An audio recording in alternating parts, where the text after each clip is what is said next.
Hello everyone and welcome to Good Morning Trading for Tuesday, June 30th, 2026 in the year of our Lord. Traders speaking of traders, I'm happy to have you back. So you won't see my face today, camera issues this morning, so we're going to do this podcast style with pure chart analysis.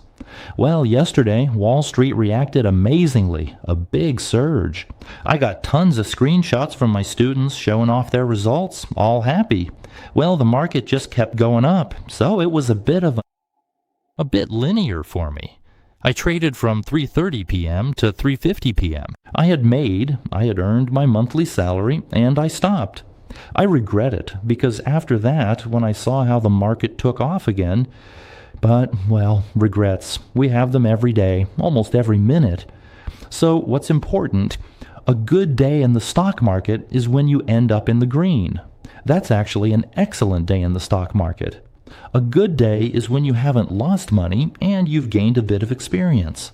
So in the end, everything went up. I'm not going to spell it out for you.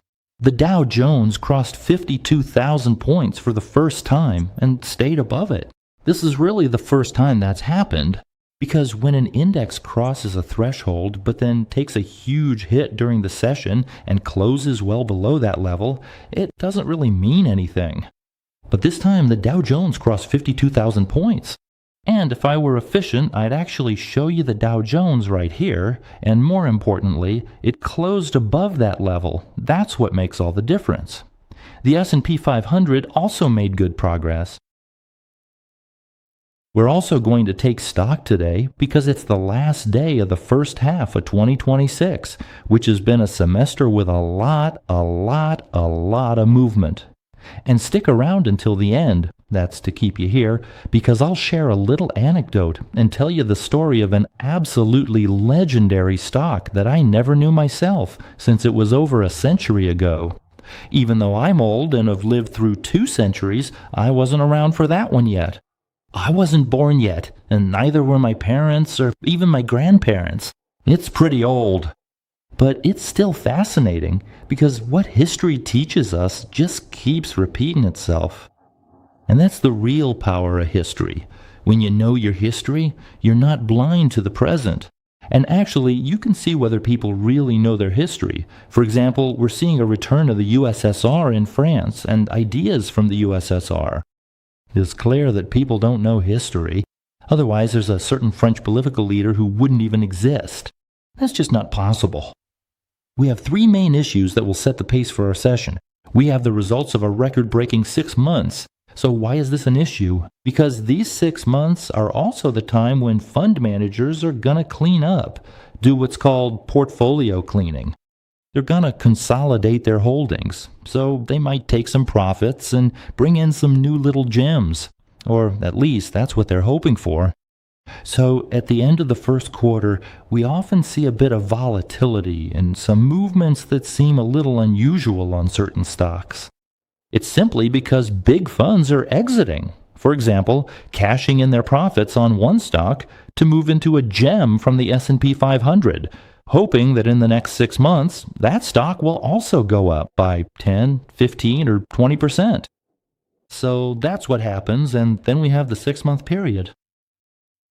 The second issue is to keep an eye on what Kevin Warch is going to tell us today. The Fed is getting tougher and tougher and seems to want to raise rates, much to the dismay of Donald Trump, who did everything he could to get rid of the former Fed chairman because he didn't want to lower rates. Now he's dealing with the Fed chairman who not only doesn't want to lower rates, but actually wants to raise them. So that's not going to make him happy, especially when it comes to real estate. And then, of course, we have our big event coming up. You know what it is. No, that's not it. No, not that either. Nice try. Now, it's not the 5:30 p.m. It's the big event on Thursday, the monthly U.S. jobs report. The monthly report. When it's a monthly report, we're always happy. Once a month, we're happy. So it's the monthly employment report. I'm cracking myself up here. Monthly employment report. I wish you a bit more than just a monthly employment report. It'd be nice if we had a little more. Actually, it's good if you get the U.S. unemployment numbers every Thursday.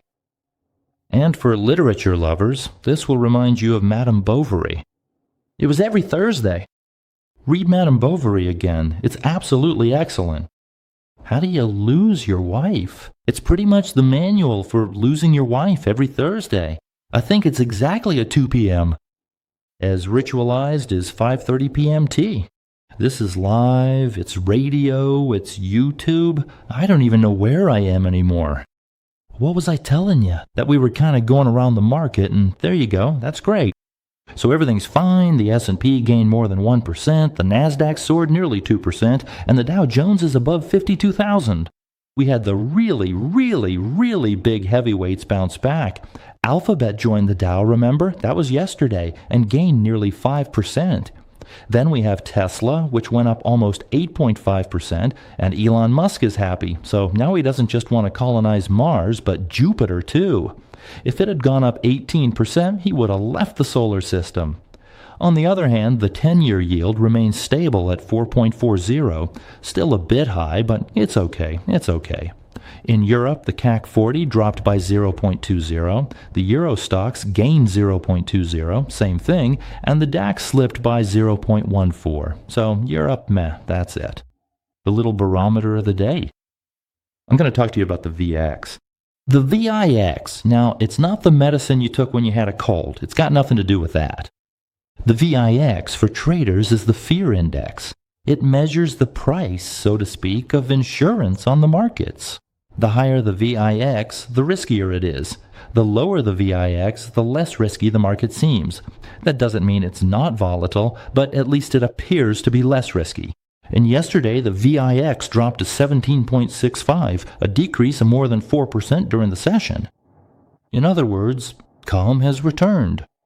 In Hormuz, they can lob a missile or two at each other from time to time. Nobody cares.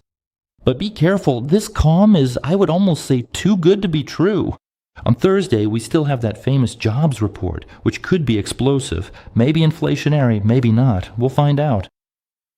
And it's even more of a short week because let me remind you that on Friday there's no trading. Of course, the Traders Union has filed a complaint to ask that we be allowed to trade so that we can trade on Friday. It's the only union, the Traders Union, that's asking for an extension of the battleground, so to speak. So, just to remind you, the platform is ban public holidays on Wall Street, open the market on Saturdays, respect Sunday rest and our family life, and that's it.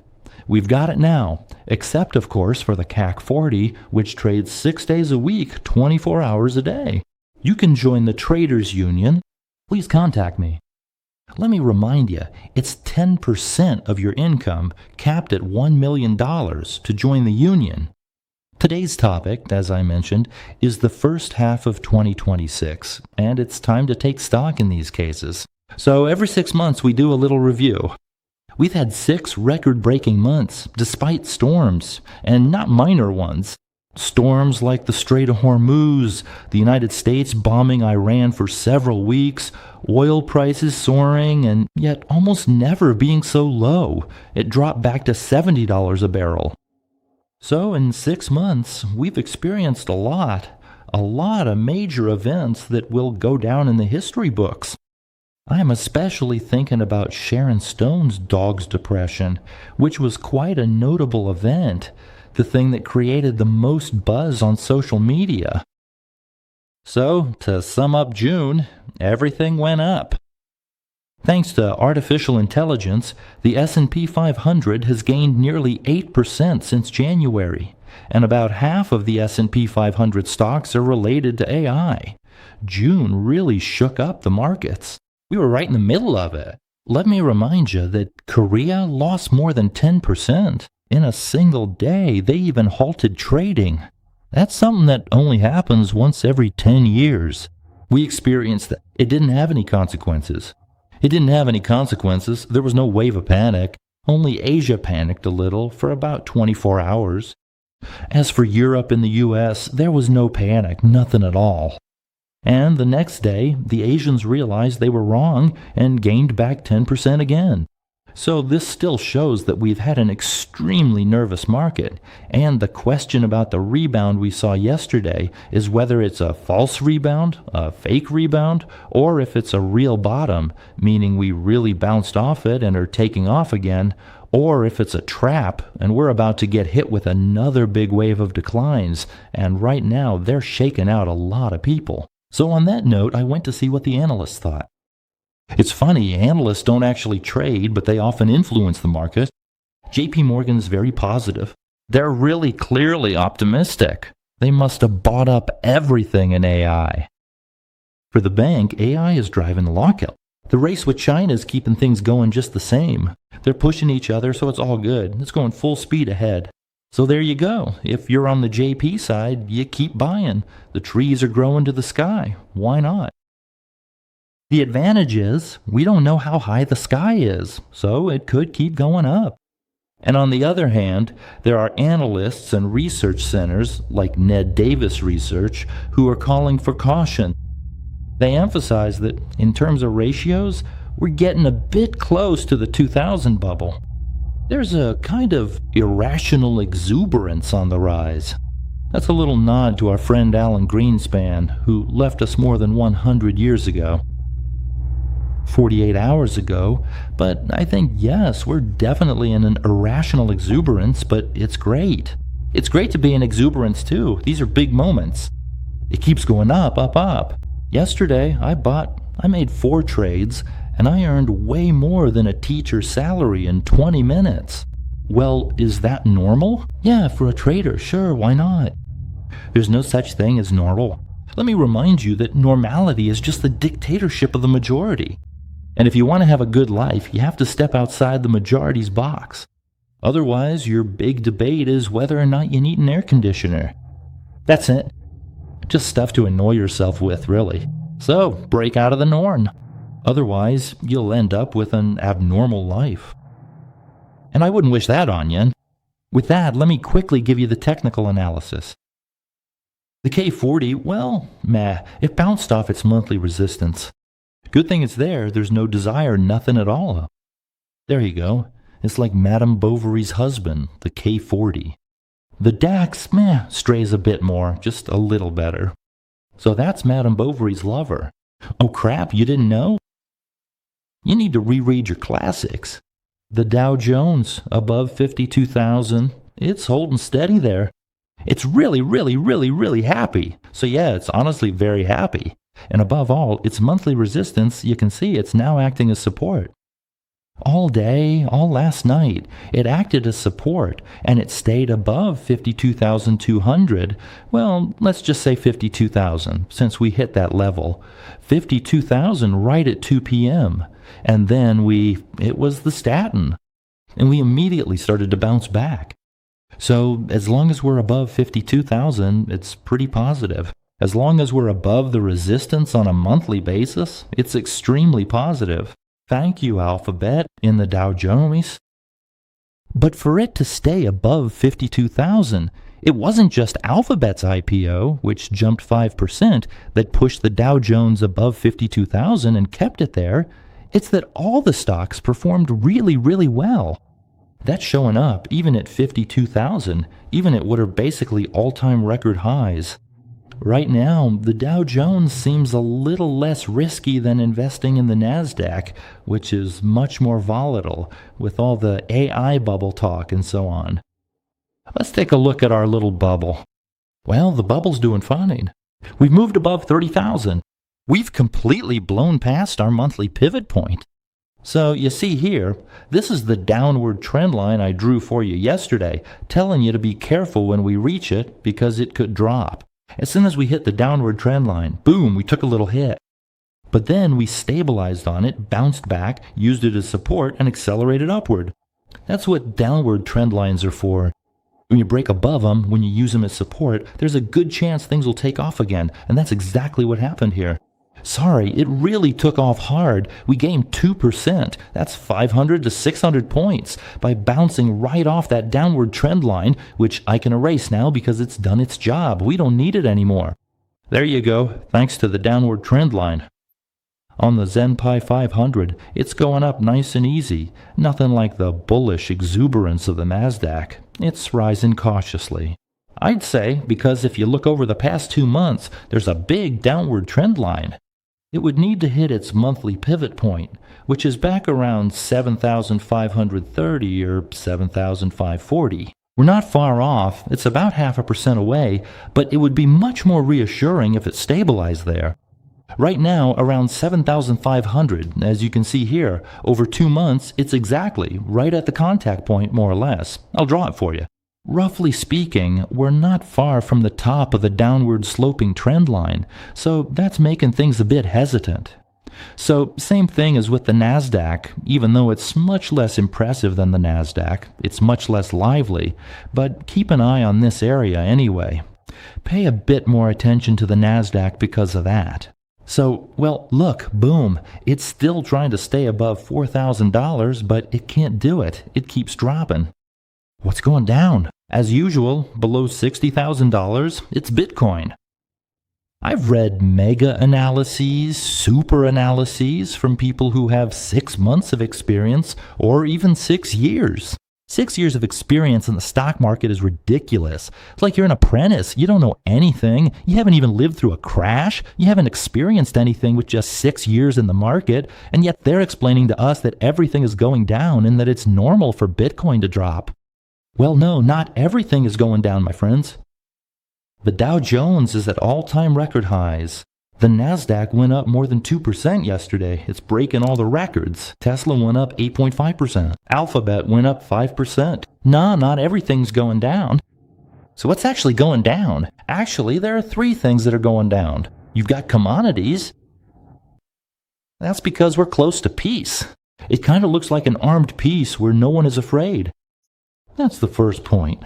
Second point, gold is going down, and so is the price of oil, another commodity. And Bitcoin too, but that's not all. But that doesn't really amount to much. All the global indexes are going up. There you go, thank you. Bye. About oil, it's hitting the 70,000 mark. Monthly support, that's it. The only real risk, because it truly is a risk, is that we start moving sideways. So in the long term, I was asked when I did analyses for the students at my school about oil, since that was my specialty at university. That actually allowed me to become a corporate historian for the ELF group, which was a pretty fun time, up until the moment when Eva Jolie came to raid the headquarters of ELF Aquitaine. That was a lot less fun. And my regards to Lobeck.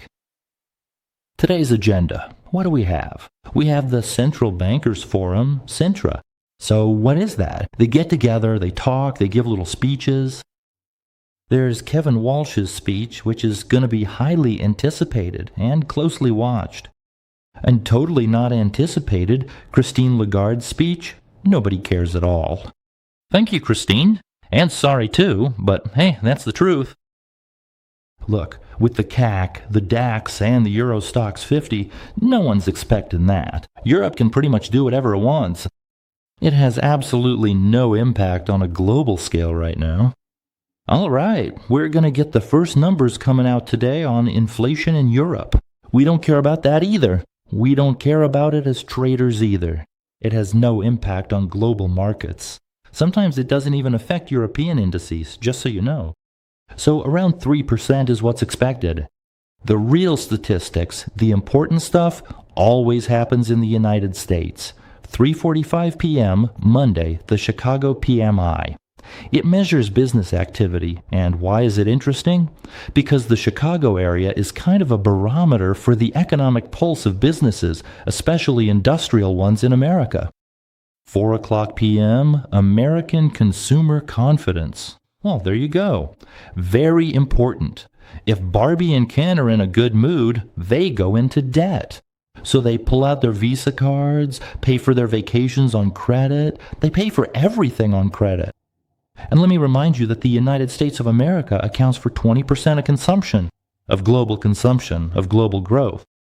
So when Americans go into debt, we all get richer. The whole world gets richer. It keeps French companies running, not to mention Chinese companies. Production ramps up everywhere, and people start shouting for joy. But if the American consumer is in a bad mood, it leads to unemployment in Europe and a lot of unemployment in Asia. American consumer confidence is actually a global indicator, almost a gauge of worldwide economic momentum. And also, let me remind you that it's the last day of the quarter, so be careful because some fund managers are going to clean up their portfolios. That always brings a bit of volatility, sometimes in strange ways. Sending you my best. I've pretty much told you everything I want to do, but I still have so much more to say. Oh wait, I haven't told you the anecdote yet. What was the anecdote again? What had I decided? Give me 3 seconds. I need to find it in my head. It's a mess. Nothing's organized. And no, that's the shopping list. No, that's something I won't be able to do. There it is. I found the anecdote. It was just under the shopping list. Back to the 1920s on Wall Street. That was the time when men were well dressed. They wore hats and everything. It was great, and not cowboy hats either. Look at the style of the 1920s. Gorgeous women, handsome men. And now we're all in sweatpants, There's no class anymore. No class at all. So we're in the 1920s, Wall Street, and what's the big revolution of the moment? In the 1920s, it's radio. That's right. And at that time, there was a company that perfectly embodied this future. It's RCA. Its stock is soaring, fueled by all the hopes. It's the Nvidia of its time. RCA. People are snapping it up at any price. People are taking out loans to buy RCA. Nothing will ever top RCA. It's the Valorant of its time. And then came the crash in 1929. I'm not going to sum it up for you in 1 minute. It wiped out absolutely everything. Bad companies, good companies, and the stock collapsed by nearly 98%. I lived through that. I went through the dot-com bubble in 2000. Okay, I didn't live through 1929. I was still a bit too young for that. But I did experience the bubble in 2000. I remember Alcatel, which was the pride of French and European technology. They were the ones installing fiber optics everywhere. Alcatel at 100 euros. All the analysts saw Alcatel going at 200 euros, 250, even 300 euros. 3 months later, the internet bubble, boom, burst. And the stock, Alcatel, which was so promising, really it was the Nvidia of its time, fell to less than 2 euros. We used to joke that with one Alcatel share, you couldn't even buy a Big Mac. Which, by the way, reminds me that a Big Mac cost 2 euros back then. I think it's around 7 or 8 euros now. So yeah, there hasn't been a lot of inflation over the last 25 years, but the price of a Big Mac has still quadrupled. Has your salary quadrupled? Take a look. You might be surprised. You might be surprised because, look, you never know. Of course, if you've always been unemployed, you'll see that it hasn't changed much. But a salary that's 4 times higher than 25 years ago? Yes, that's definitely possible. Well, there you go. What do you want me to say? Let's wrap it up. Big hugs. I really like you all. Wishing you lots of good things. We'll see each other again tomorrow with a camera that probably won't have overheated.